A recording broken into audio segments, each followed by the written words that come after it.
Que la paz y el gozo del Señor sea con todos ustedes, queridos hermanos en Cristo. Bienvenidos a este tiempo con Dios, a compartir sus enseñanzas, que nos llenará de su verdad en estos momentos que el mundo está en obscuridad, donde necesitamos de su justicia. Salmos 119, 144 dice: Justicia eterna son tus testimonios, dame entendimiento y viviré. Importante es entender sus testimonios para desarrollarse con seguridad bajo la guía de Dios que conoce nuestras preocupaciones. Así en Mateo 6:33 dice: Mas buscad primeramente el reino de Dios y su justicia, y todas estas cosas serán añadidas. Primero hay que buscar su ayuda, sirviéndole y obedeciéndole en todo, sin preocuparnos de las cosas materiales, porque Dios conoce nuestras necesidades y las suplirá. En Proverbios 12:28 dice: En el camino de la justicia está la vida, y en sus caminos no hay muerte. Tenemos miedo al final de la vida, la muerte física, porque nos apartaremos de nuestros seres queridos y las cosas materiales. Pero Dios nos puede ayudar a controlar esos temores de humanos, mostrándonos que la muerte es solo un paso a la vida eterna. Recordemos que somos pueblo de Dios. La muerte es un sendero brillante que conduce a una vida nueva y mejor. En Oseas 10:12 dice: Sembrad para que vosotros en justicia, segad para vosotros en misericordia, haced para vosotros barbecho, porque en el tiempo de buscar a Jehová, hasta que venga y os enseñe justicia. Es para cuando los corazones están preparados y disponibles para que Dios trabaje en ellos. Para eso hay una autopreparación a trabajar duro en el corazón, reconociendo nuestras faltas para merecer el perdón y la misericordia y la justicia de Dios. Bueno, dejemos en humildad nuestra mente y corazón para escuchar la palabra de Dios. Oremos. Padre Santo, grande y misericordioso eres mi Señor, tú conoces todo de nosotros. Ayúdanos, Señor, guiándonos para que nuestra justicia sea la tuya, mi Señor. Padre, guíanos con tus palabras, guíanos con tus enseñanzas para que nuestras vidas sean edificadas y llevadas por el camino correcto. Señor, hoy queremos escuchar tus palabras para que hoy nos llenes de sabiduría a nuestras vidas. Todo esto en nombre de Cristo Jesús. Amén.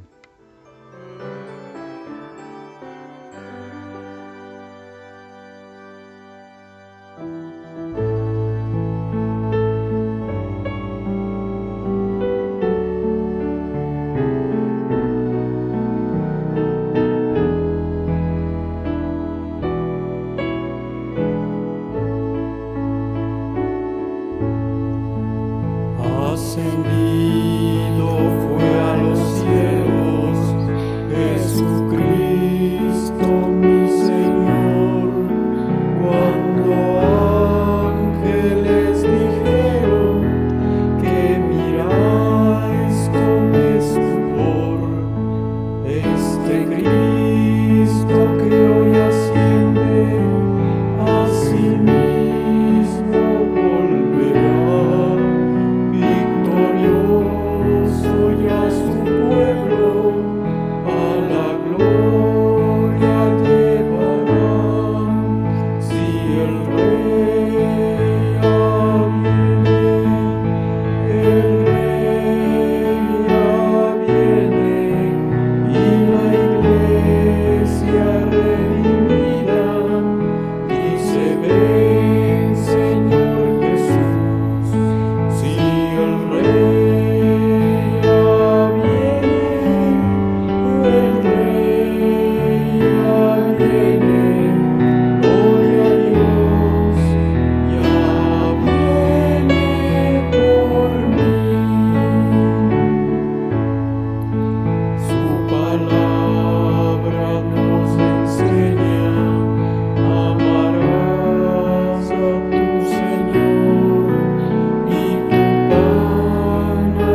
queridos hermanos en Cristo de la Iglesia Ministerios Bíblicos Mundiales de la ciudad de Riobamba. Hoy en esta mañana nos ha tocado servirle al Señor haciendo la lectura bíblica en el libro de Filemón, capítulo 1, versículo 18 al 25. Y si en algo te dañó o te debe, ponlo a mi cuenta. Yo, Pablo, lo escribo de mi mano, yo lo pagaré. Por no decirte que aún tú mismo te me debes también. Sí, hermano, tenga yo algún provecho de ti en el Señor, conforta mi corazón en el Señor. Te he escrito confiando en tu obediencia, sabiendo que harás aún más de lo que te digo. Prepárame también alojamiento, porque espero que por vuestras oraciones os seré concedido. Te saluda Epafras, mi compañero de prisiones por Cristo Jesús, Marcos, Aristarco, Demas y Lucas, mis colaboradores.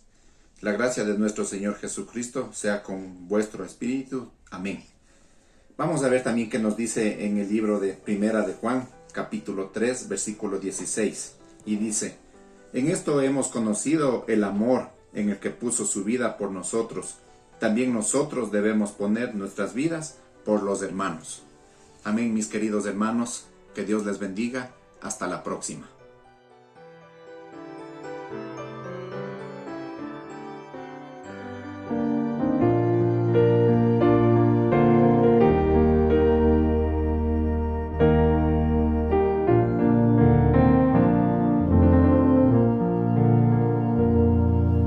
Dios Padre siempre en santo amor, hasta el día en que lleguemos a la patria no estaremos.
Muy buenos días, mis hermanos en Cristo Jesús. En este día, domingo, dedicado al Señor, haremos la oración por las ofrendas.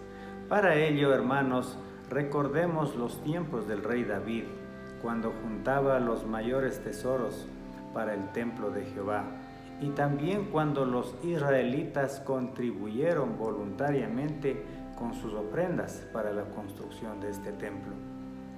Para ello vamos a leer en Primera de Crónicas capítulo 29, versículo 9, en donde la palabra de Dios dice: Y se alegró el pueblo por haber contribuido voluntariamente, porque de todo corazón ofrecieron a Jehová voluntariamente. El versículo 14: Porque ¿quién soy yo y quién es mi pueblo, para que pudiésemos ofrecer voluntariamente cosas semejantes? Pues todo es tuyo, y de lo recibido de tu mano te damos. Versículo 17: Yo sé, Dios mío, que tú escudriñas los corazones, y que la rectitud te agrada. Por eso yo con rectitud de mi corazón voluntariamente te he ofrecido todo esto. Y ahora he visto con alegría que tu pueblo, reunido aquí ahora, ha dado para ti espontáneamente. Leamos también en el libro de Salmos, capítulo 37, versículo 4. Deleítate a sí mismo en Jehová, y Él te concederá las peticiones de tu corazón. Hermanos, oremos por las ofrendas. Señor Padre nuestro, en este día que estamos reunidos como iglesia, venimos con corazón generoso, humilde y agradecido a presentar nuestras ofrendas voluntarias y espontáneas. Y te pedimos, Señor, que bendigas y multipliques estas ofrendas en favor de esta tu iglesia. También te pedimos, Señor, que a todos nosotros nos bendigas con tu palabra, con la salud, el trabajo y la protección. Te pedimos humildad y misericordia para atender también a los más necesitados. Y tú sabrás, Señor, en tu tiempo responder cuando estemos angustiados, cuando estemos enfermos y necesitados. Gracias, mi Señor, por tus bendiciones. En tus manos ponemos nuestras vidas, la de nuestros hijos, la de nuestros cónyuges, la de nuestra familia. Te rogamos esto, mi Señor, no por tener ningún mérito, sino por el sacrificio de la sangre derramada de tu Hijo Jesucristo. Amén. Gracias, mis hermanos, que tengan un hermoso día.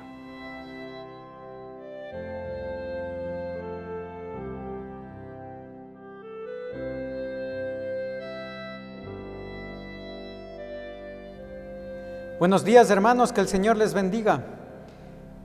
Hoy vamos a estar tomando otro estudio bíblico.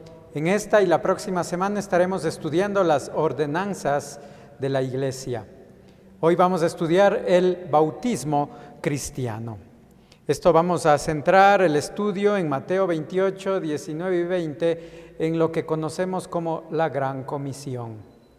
Y vamos a descubrir y vamos a encontrar que el bautismo es el primer paso de obediencia del cristiano. Cuando nosotros nos vamos al Nuevo Testamento, encontramos que tenemos dos ordenanzas. La una es el bautismo y la segunda es la cena del Señor. Estas ordenanzas son para que nosotros como iglesia la cumplamos. Hoy vamos a tratar de cubrir varias inquietudes que podemos encontrar respecto al bautismo cristiano.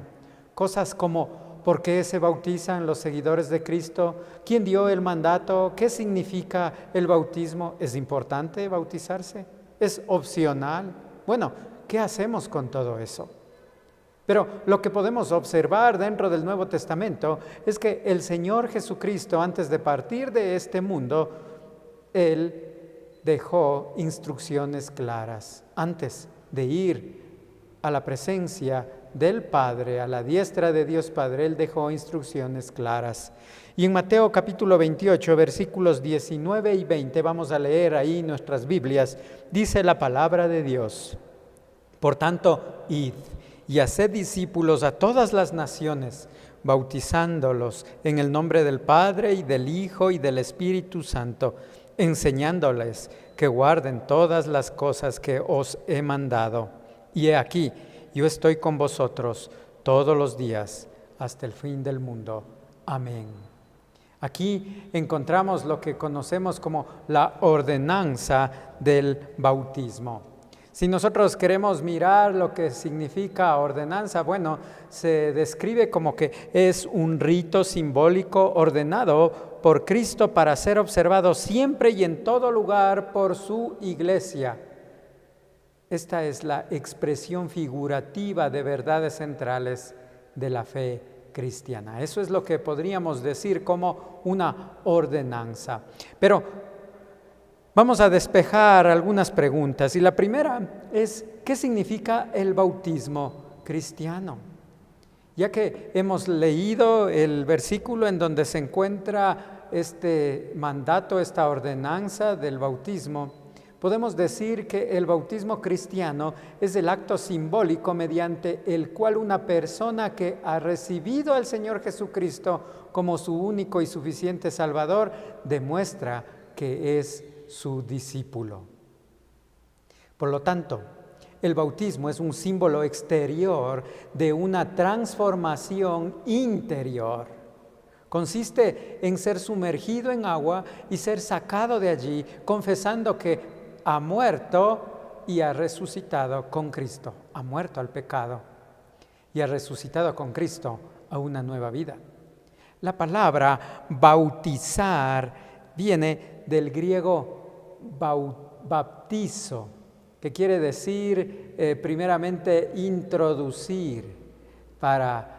Por ejemplo, para cuando se teñía alguna ropa, se introducía el agua en el agua con el tinte para poner el color en dicha prenda. Eso es lo que se puede entender, es introducir. Bautizarse, entonces, podemos decir, es el símbolo de una identificación estrecha con su Salvador y Señor. Es así que se sumerge en Cristo, según Romanos 6:3, y en el cuerpo de Cristo, que es la iglesia. Entonces, el que se bautiza se identifica en forma visible con el Señor y con su iglesia.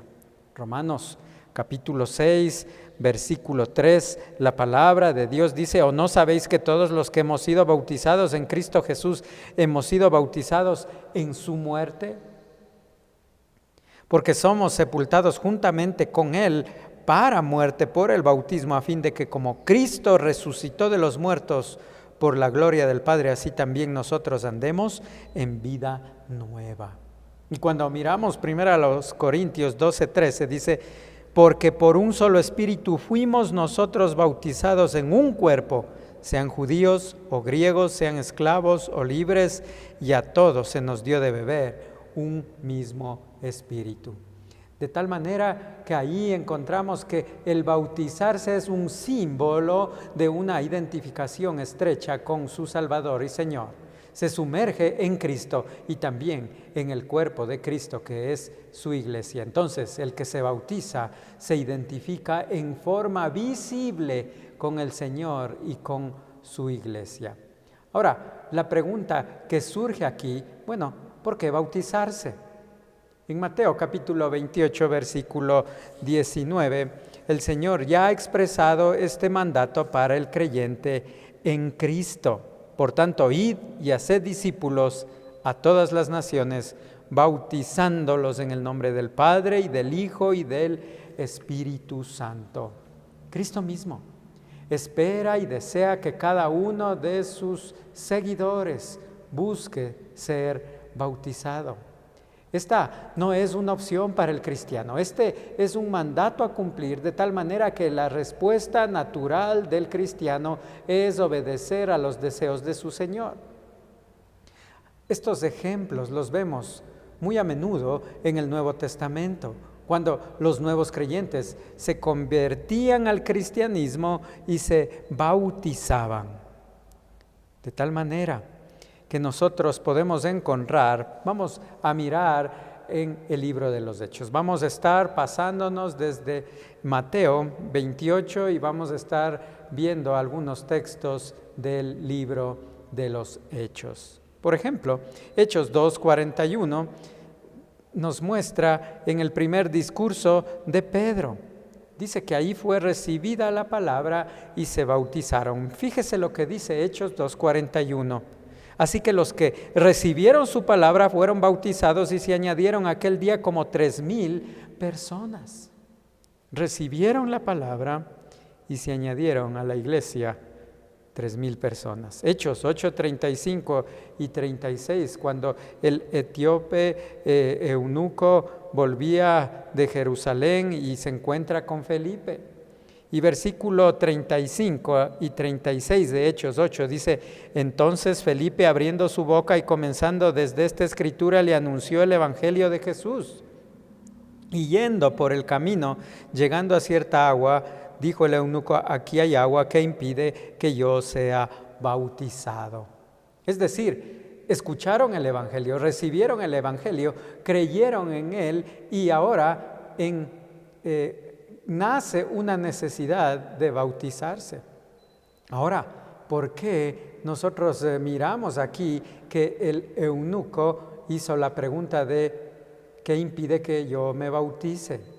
Lo que podemos interpretar es que con seguridad dentro del mensaje del Evangelio del Señor Jesucristo se daba también enseñanza del bautismo en agua. Por tanto, si nosotros hoy en día predicamos y promovemos y practicamos el bautismo cristiano, significa que estamos comunicando un evangelio que conlleva el bautismo.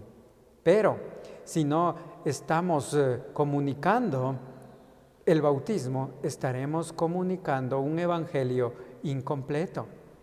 Según lo que podemos ver en este pasaje de Hechos 8 con Felipe y el etíope. El libro de los Hechos nos enseña en cada ejemplo que cada quien que creyó en el evangelio del Señor Jesucristo, tan pronto podía, se bautizaba en agua. Entonces podemos decir que el bautismo es la voluntad del Señor para cada uno de los cristianos. Y en alineación a la voluntad de su Señor, el cristiano responde en obediencia y busca ser bautizado. Ahora, otra pregunta que surge aquí es: ¿por qué es necesario ser creyente antes de ser bautizado? Ya que el bautismo en agua es un símbolo o una representación física o visible de lo que sucedió el día de su conversión en una manera espiritual o invisible. Entonces, cuando una persona en convicción de pecado y arrepentida entrega su vida al Señor, en ese momento la persona muere con Cristo. Esto de una manera espiritual. Entonces, es sepultada con Cristo y resucitada con Cristo a una nueva vida, es decir, se ha identificado con Cristo. Cuando Cristo murió, fue sepultado y resucitado. Él cargó el castigo que yo merecía. Es como si yo muriera, fuera sepultado y resucitara con Cristo. Y a los ojos de Dios, el creyente cuenta como crucificado, muerto, sepultado y resucitado en Cristo. Por eso nosotros encontramos en Romanos 8:1: ahora pues, ninguna condenación hay para los que están en Cristo Jesús, los que no andan conforme a la carne, sino conforme al Espíritu. A más de ser identificado con Cristo, el momento de entregar nuestras vidas a Cristo, también nos identificamos con su iglesia universal. Estos son actos invisibles, espirituales, que nadie puede anularlos. Entonces, el bautismo en agua es la representación de lo que ocurrió en la salvación o en la conversión. Este es un símbolo visible de una transformación espiritual invisible. Simbólicamente, la persona es sepultada en el agua y sale otra vez de allí resucitada. Y esta es una representación visible de la realidad sucedida en la salvación. Este es llevado a manera de un drama en las aguas. Por lo tanto, no tendría ningún sentido bautizar a una persona que no ha entregado su vida al Señor Jesucristo o que no sea salva. El orden es evidente. En Mateo 19, 20, primero es hacer discípulos y luego es bautizarlos. Eso es lo que nos dice Mateo 28, 19 y 20. Quien no ha tenido la experiencia espiritual del nuevo nacimiento no puede representar en las aguas lo que no ha sucedido. Y si lo hace, lo que representaría es una mentira ante Dios, la iglesia y el mundo. Entonces, nosotros fácilmente podríamos decir que el bautismo es la expresión externa de lo que ha sucedido internamente en el creyente. Es la representación física de lo que espiritualmente ya ha sucedido en la conversión. Y aquí surge una pregunta personal. Bueno, ¿es usted creyente? ¿Ha tenido la experiencia del nuevo nacimiento? ¿Ha recibido la salvación eterna y perdón de pecados por la obra del Señor Jesucristo en la cruz? Si su respuesta es sí, bueno, damos gracias a Dios, pero le preguntamos, ¿ya se ha bautizado? Otra pregunta que vamos a despejar en esta mañana, bueno, ¿y cómo se recibe la salvación? Hay muchas preguntas que las personas hacen con respecto al bautismo, tales como, ¿habrá salvación para una persona que muere sin ser bautizada?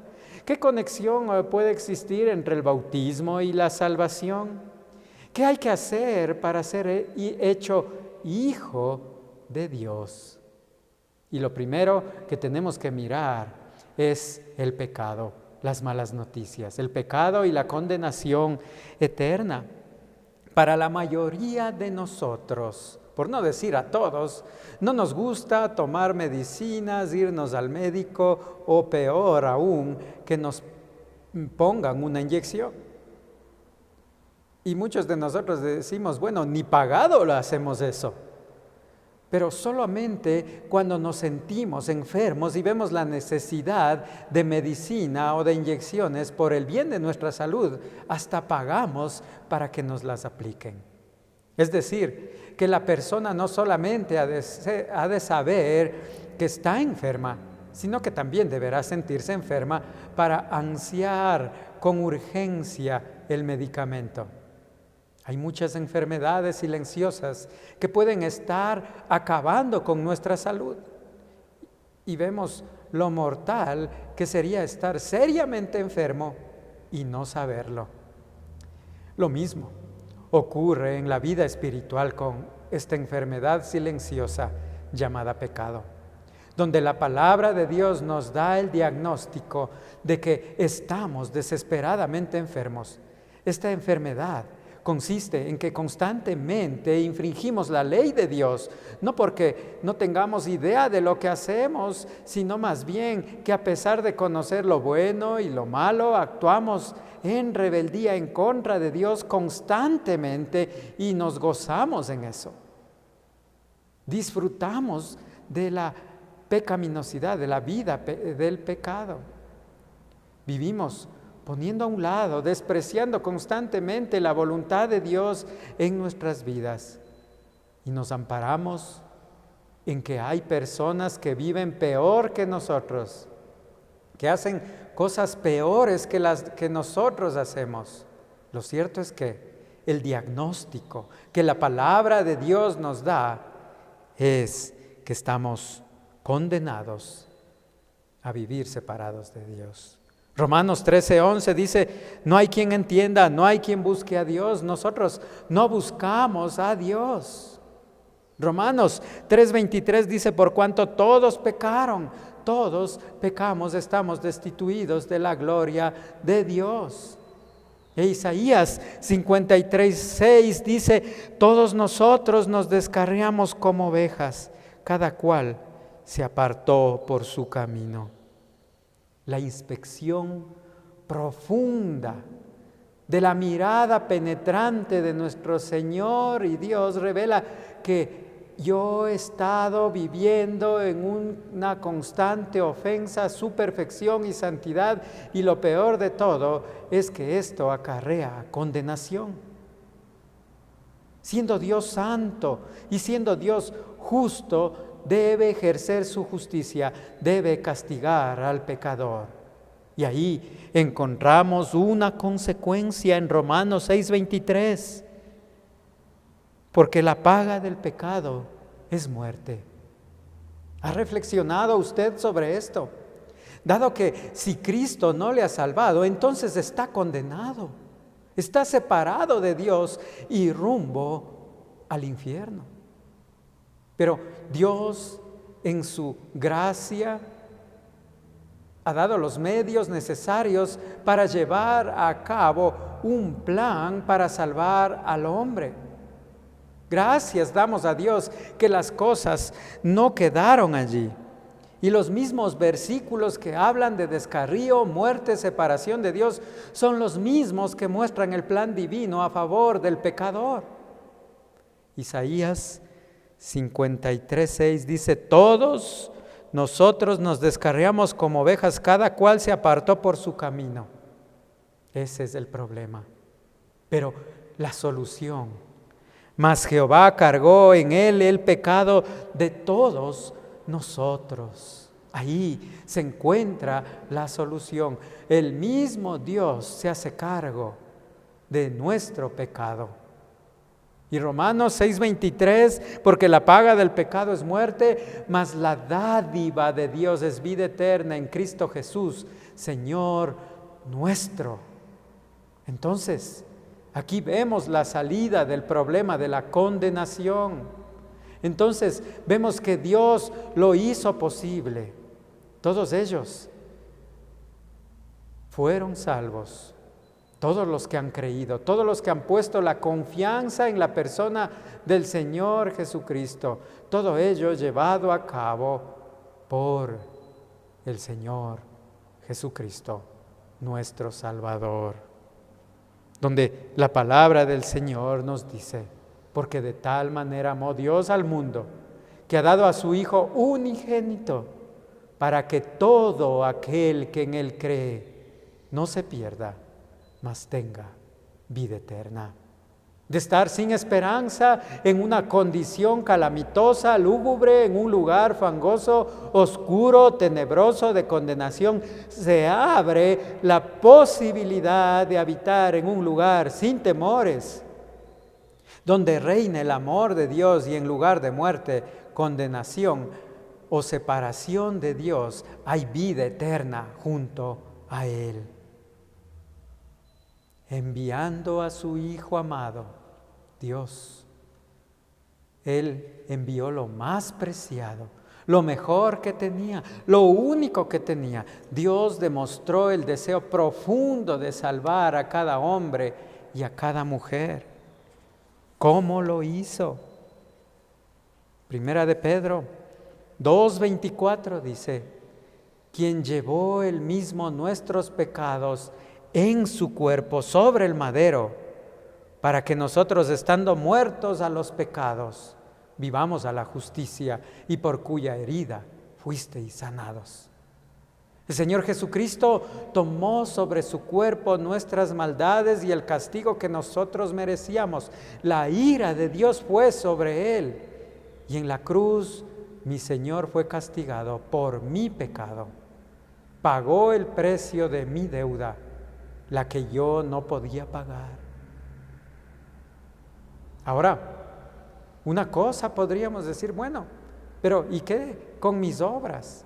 Hay cosas que no pueden salvarnos, y justamente esas son las obras. Mis buenas obras, mis buenas acciones, por más que me esfuerce, no me pueden salvar, o no pueden satisfacer las demandas de un Dios ofendido por el pecado. Por eso Efesios capítulo 2, versículos 8 y 9 dice, porque la paga del pecado, porque por gracia sois salvos por medio de la fe. Y esto no de vosotros, pues es don de Dios, no por obras, para que nadie se gloríe. De tal forma que la asistencia a una iglesia no nos salvará. Tampoco la lectura de la Biblia no nos salvará, la oración ni el bautismo no nos salvará, o el participar de la cena del Señor, ni dar limosna o ayudar al necesitado. Aunque no negamos que son cosas buenas o buenas obras, pero ninguna de ellas puede reconciliarme con Dios. Ninguna de ellas satisface las demandas que Dios hace. Ninguna de ellas puede salvarme. En donde Tito, capítulo 3, el versículo 5, la palabra del Señor dice, nos salvó no por obras de justicia que nosotros hubiéramos hecho, sino por su misericordia, por el lavamiento de la regeneración y por la renovación en el Espíritu Santo. Está tratando de ganarse el perdón de Dios con su buen comportamiento. Si fuera posible salvarse por su buen comportamiento, sus buenas obras, entonces Cristo no hubiera tenido que ir a la cruz. Medite, reflexione en lo que la palabra de Dios habla al respecto, porque nunca lo podrá lograr por sus propios esfuerzos ni por sus propios méritos. La salvación únicamente se encuentra por los méritos del Señor Jesucristo. Eso, sus obras no le pueden salvar. Pero entonces, ¿qué debo hacer para ser salvo? Y muchos hemos llegado a ese momento desesperado de preguntar, ¿y ahora qué hago? Si estoy en camino a la condenación, ¿qué debo hacer para ser salvo? Y 2 pasajes tomaremos en esta mañana como ejemplos para saber qué hacer. Cuando miramos Hechos capítulo 2, en la predicación en Pentecostés de parte de del apóstol Pedro, encontramos en los versículos 37 y 38 del capítulo 2 de Hechos, al oír esto, se compungieron de corazón y dijeron a Pedro y a los otros apóstoles, varones hermanos, ¿qué haremos?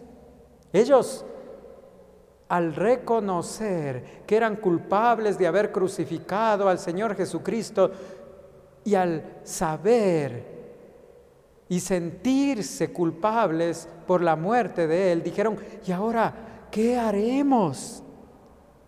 Y allí, en Hechos 2:38, Pedro les dijo, arrepentíos y bautícese cada uno de vosotros en el nombre de Jesucristo para perdón de pecados y recibiréis el don del Espíritu Santo.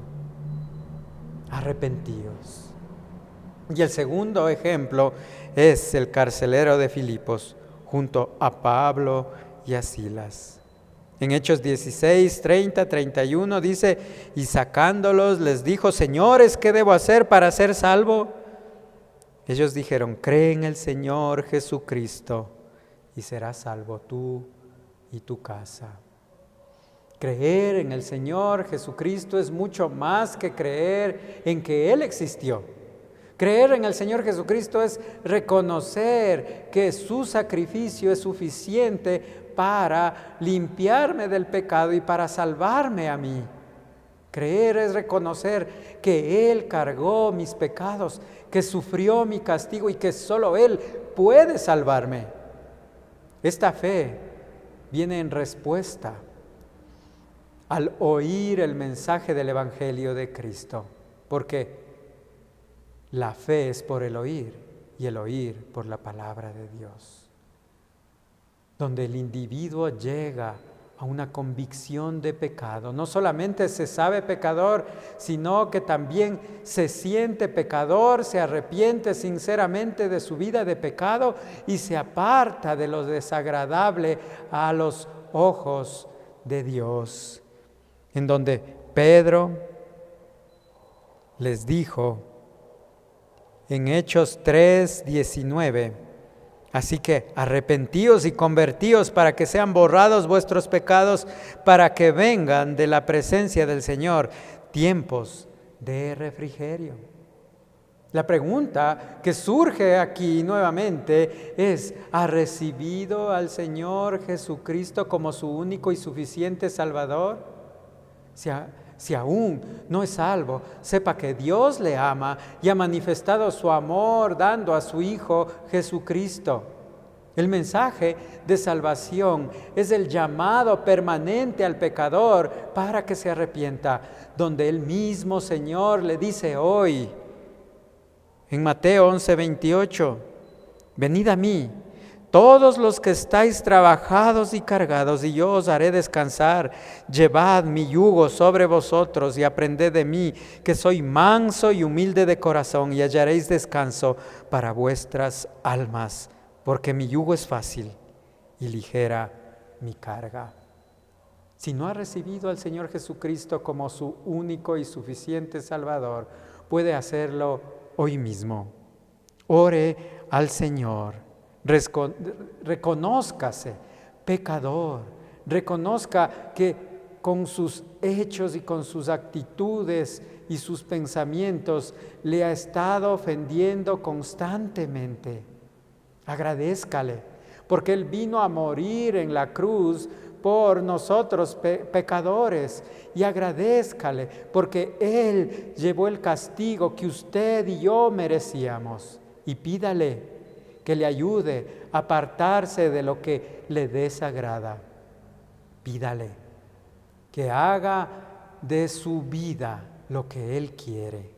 Y si usted, haciendo esa oración sinceramente de todo corazón y en humildad, entonces usted podrá decir con confianza que usted es un hijo de Dios y ha recibido de Dios el regalo de salvación. Que el Señor le ayude a recibirle, a tener esta convicción de pecado en su vida. No rehúse hoy, mañana puede ser muy tarde. Bueno, podemos también ver, ¿qué instrucciones dejó el Señor Jesucristo en cuanto al bautismo? ¿Qué podemos decir aquí? Las instrucciones que el Señor Jesucristo dejó acerca del bautismo después de su muerte y resurrección, momento antes de partir de este mundo, las encontramos justamente en Mateo 28, 18 al 20 que ya leímos. Vamos a leer nuevamente, donde la palabra del Señor dice: y Jesús se acercó y les habló diciendo: toda potestad me es dada en el cielo y en la tierra. Versículo 19. Por tanto, id y haced discípulos a todas las naciones, bautizándolos en el nombre del Padre y del Hijo y del Espíritu Santo, enseñándoles que guarden todas las cosas que os he mandado. Y he aquí, yo estoy con vosotros todos los días hasta el fin del mundo. Amén. Lo que encontramos aquí en este pasaje son mandatos y no sugerencias. El pasaje está marcado ciertamente por la autoridad del Señor Jesucristo como creador, pero también como redentor. De tal manera que podemos decir también que el bautismo es solo para discípulos. Hay instrucciones, bautizarlos. ¿Cómo? En el nombre del Padre y del Hijo y del Espíritu Santo. ¿A quiénes? A todos quienes son discípulos. La instrucción es parte del Señor Jesucristo que hace para los gentiles. Y si nosotros vamos en el Nuevo Testamento al Evangelio de Lucas, allí encontramos en el Lucas capítulo 24, versículo 47, les dice: y que se predicase en su nombre el arrepentimiento y el perdón de pecados en todas las naciones, comenzando desde Jerusalén. Lo primero que debe considerarse aquí es el arrepentimiento. El arrepentimiento, o el que se arrepiente, recibe el perdón de sus pecados, es decir, recibe la salvación. Posterior a eso, una vez salvo, es un discípulo, es decir, uno que recibe la sabiduría de Dios que es en Cristo. Con el nuevo nacimiento, entonces, comienza la nueva vida. Y la manera de vivir la nueva vida se distingue por obediencia. Entonces, cuando nosotros miramos varias veces en el Nuevo Testamento, en el Evangelio de Juan específicamente, Juan 14:15 dice, si me amáis, guardad mis mandamientos. Juan 14:21 dice, el que tiene mis mandamientos y los guarda, ese es el que me ama. Y el que me ama será amado por mi Padre, y yo le amaré y me manifestaré a él. Juan 14:23, respondió Jesús y le dijo, el que me ama, mi palabra guardará, y mi Padre le amará, y vendremos a él y haremos morada con él. Un incrédulo no puede ser bautizado porque no ama a Dios, no busca andar en obediencia. Por eso no se debe bautizar a una persona antes de su conversión. Bueno, vamos a poder mirar su conversión, si es genuina, por el fruto que dé. Pero en cambio, un cristiano, por su nueva naturaleza, buscará vivir en obediencia, es de un discípulo de Cristo. Para él sí es el bautismo. Los cristianos del Nuevo Testamento entendían esto y por eso solo se bautizaban a los que creían. Por ejemplo, cuando vimos cuando Pedro predicó en Hechos 2:41, él dice así que los que recibieron su palabra fueron bautizados y se añadieron aquel día como 3,000 personas. Cuando Felipe predicó en Samaria, dice que creyeron a Felipe que anunciaba el evangelio del reino de Dios en el nombre de Jesucristo, se bautizaron hombres y mujeres. Cuando Felipe evangelizó al etíope en Hechos 8:35 y 38, esto concluyó en un bautismo, recibió el mensaje del evangelio y terminó bautizándose. Y así podemos mirar el patrón que encontramos dentro del Nuevo Testamento en el libro de los Hechos. ¿Quién debe bautizarse? Todo aquel que haya recibido el mensaje del Evangelio, haya creído. Y entonces, siendo un discípulo, aquel que recibe la sabiduría de Dios, que es Cristo, entonces ese se bautiza. A él se debe bautizar. Por la manera que nosotros vemos cómo se dieron los bautismos, según la Escritura consideramos que no es correcto bautizar a niños. Se los bautizará cuando el niño sea suficientemente maduro para creer y entregar su vida al Señor de todo corazón.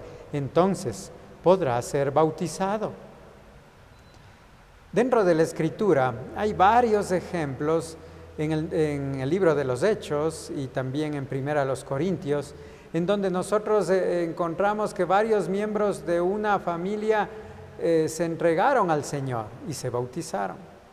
Por ejemplo, Cornelio y su casa en Hechos 10:44 al 48.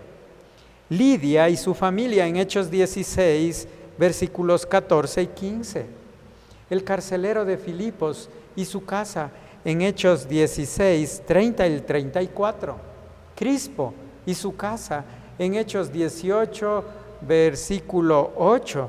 Y la familia de Estéfanas en 1 Corintios 1, 16. Si nosotros observamos minuciosamente, no lo vamos a hacer por cuestiones de tiempo, observando estos 5 pasajes juntos, vamos a poder concluir que en todos estos casos lo primero que sucedió es que escucharon el mensaje, se arrepintieron y creyeron en Cristo, recibieron el Espíritu Santo y fueron bautizados. Es decir, cada uno de los miembros de estas casas o familias tuvo la edad suficiente para hacer estas cosas completamente o cabalmente. Escucharon el mensaje, es decir, lo entendieron, se arrepintieron y creyeron en el Señor Jesucristo, recibieron el Espíritu Santo y fueron bautizados. Ese es el proceso que se lleva dentro del Nuevo Testamento. Ese es el proceso que debemos llevar en esta época también. En el nombre del Padre y del Hijo y del Espíritu Santo. Esta es conocida como la fórmula bautismal. Ya vimos en Mateo 28:19 que el Señor mismo fue quien pronunció esta frase con relación al bautismo. Y al bautizarse, el discípulo se identifica con el Dios de la Biblia, el único Dios verdadero, el único Dios sabio que se ha dado a conocer en tres personas, Padre, Hijo y Espíritu Santo. Y se bautiza en el nombre del Padre y del Hijo y del Espíritu Santo. Esta expresión la usó el Señor con respecto a los gentiles porque muchos de los pueblos que estaban dedicados en esa época estaban envueltos en la idolatría. Adoraban a muchos dioses y desconocían al Dios único y verdadero que se manifiesta en tres personas y quien es un solo Dios. Dios es uno. Son tres en una unidad. De ahí es donde parte la palabra Trinidad. Tres y unidad, Trinidad. Una de las veces donde nosotros podemos ver manifiesta la Trinidad es justamente en el bautismo del Señor Jesucristo. Mateo capítulo 3, versículos 15 al 17. Vamos a abrir allí nuestra Biblia. Dice la palabra del Señor: pero Jesús le respondió: deja ahora, porque así conviene que cumplamos toda justicia. Entonces le dejó. Y Jesús, después que fue bautizado, subió luego del agua, y aquí los cielos le fueron abiertos, y vio al Espíritu de Dios que descendía como paloma y venía sobre él. Dice, y hubo una voz de los cielos que decía: este es mi Hijo amado, en quien tengo complacencia. Juan aquí estaba buscando ser bautizado por el Señor Jesucristo. Él no creía que él debía bautizarle, pero el Señor dice, bueno, hagamos como conviene. Y en ese momento, cuando fue bautizado, encontramos algo que sucede. Se abrieron los cielos, el Espíritu Santo descendía como paloma y venía sobre él, y hubo una voz: este es mi Hijo amado, en quien tengo complacencia. Padre hablando desde los cielos, el Espíritu Santo descendiendo como paloma y el Hijo bautizándose en obediencia. Una pregunta que surge aquí: ¿por qué se bautizó Jesús? Él no tenía nada por qué arrepentirse, porque él no había pecado. Jesús se bautizó aquí. ¿Por qué? Porque estaba confesando personalmente el pecado de la nación. Porque también era un símbolo de apoyo a lo que Juan el Bautista estaba haciendo. Estaba inaugurando también su ministerio público. Se estaba identificando con la gente del pueblo y estaba describiendo su ministerio venidero de muerte y resurrección. Jesús, el hombre perfecto, no tenía que bautizarse, pero aceptó el bautismo en servicio, obediencia al Padre, y Dios le manifestó su aprobación. Este es mi Hijo amado, en quien tengo complacencia. Padre, Hijo, Espíritu Santo están involucrados en el proceso de la salvación. A eso también se debe la fórmula bautismal, porque Dios el Padre nos amó y tomó la iniciativa y envió a su Hijo amado a este mundo. Dios el Hijo, Jesucristo, cargó con nuestros pecados en la cruz y nos salvó. Dios, el Espíritu Santo, fue el que nos convenció de nuestro pecado de incredulidad acerca de la persona de Cristo y nos hizo nacer de nuevo. Toda la deidad es puesta al servicio de los pecadores del mundo. Esa es la razón. Nos identificamos con el Dios Trino y su obra de redención. Por eso nos manda a bautizar en el nombre del Padre y del Hijo y del Espíritu Santo, no en los nombres, porque es un solo Dios manifestado en 3 personas. El Señor Jesucristo espera que todo cristiano se bautice. Por lo tanto, lo que hemos visto, por medio de lo que hemos visto, entendemos mediante este mandato del Señor que todo discípulo debe ser bautizado. Este es un paso normal para el creyente.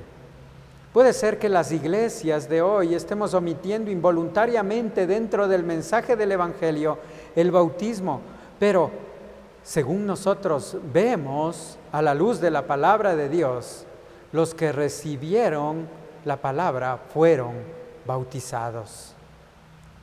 Los que eran bautizados habían entendido el mensaje del Evangelio y sabían cabalmente lo que estaban haciendo. No eran niños pequeños. Por eso nosotros no bautizamos a niños recién nacidos. Y creemos que toda persona que recibe el mensaje y entrega su vida al Señor Jesucristo debe bautizarse, porque este es el primer paso de obediencia del creyente. Es una manifestación pública de lo que el Señor ha hecho en su vida. Por eso es importante. Es una manifestación delante del mundo, delante de los creyentes, delante de Dios. Es un compromiso que ya se adquirió cuando usted recibió al Señor Jesucristo, pero que se lo presenta públicamente en las aguas del bautismo. Mi querido hermano, espero que usted, si ha recibido al Señor Jesucristo, se bautice pronto. Ese es el deseo del Señor para su vida, que viva en obediencia. Le animo, mi querido hermano, a que tome este primer paso de obediencia y así glorifique el nombre del Señor. Si no ha recibido al Señor Jesucristo, pídale que lo salve, pídale que se haga cargo de su vida.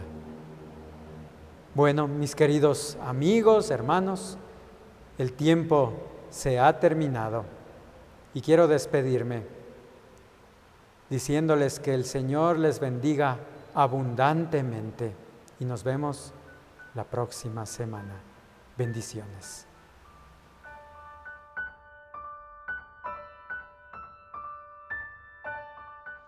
Mis queridos hermanos, recordemos que Dios creó la vida y Él mismo puede encargarse de los detalles de nuestras vidas.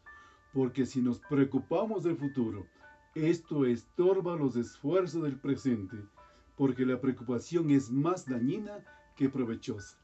Si dejamos a Dios, no olvidará a los que dependen de Él. Si no confiamos en Dios, es falta de fe. Por eso hay que vivir el día a día, que libra de ser consumidos por las preocupaciones, dejando en nuestras vidas en sus manos.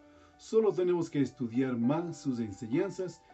Si no lo hacemos solos en casa, entonces asistamos desde el día lunes 7 de la noche al discipulado. El miércoles 7 de la noche a reunión de oración para toda la congregación para acciones de gracias y pedidos de oración, seguido de un estudio bíblico y meditación. El sábado 4 de la tarde, estudio presencial en el templo para la escuelita de los niños y el estudio bíblico para los jóvenes y también para las damas.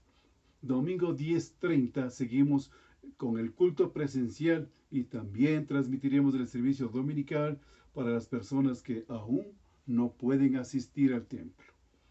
Bien, mis hermanos, no olvidemos que como miembros de la iglesia tenemos responsabilidades con los diferentes ministerios para servir a Dios, cumpliendo sus mandamientos como el de ofrendar para su obra de restauración y rescate de almas perdidas. Bueno, es hora de despedirnos. Queridos hermanos, que Dios ponga en nuestras mentes y corazones sus enseñanzas y mandamientos y bendiga nuestras vidas y nos llene de su amor y misericordia. Hasta la próxima reunión. Bendiciones.